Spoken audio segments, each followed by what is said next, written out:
Python Boolean key for a dictionary.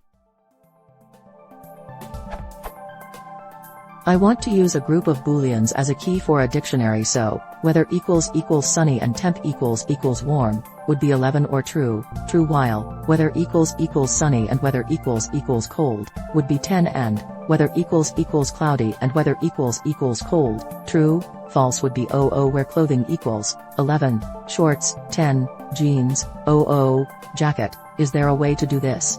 I assume it might require bit manipulation, and I am trying to keep this as fast as possible for operation time.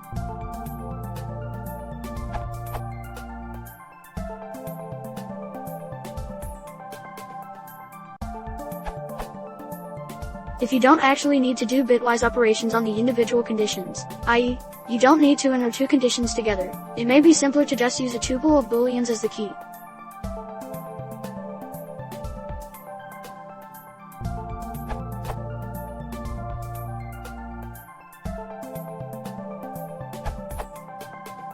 You can use bitwise or vertical bar operator.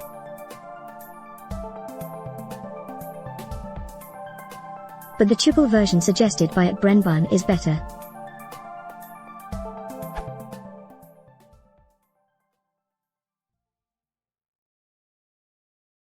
그래서 북한 불교를 짓고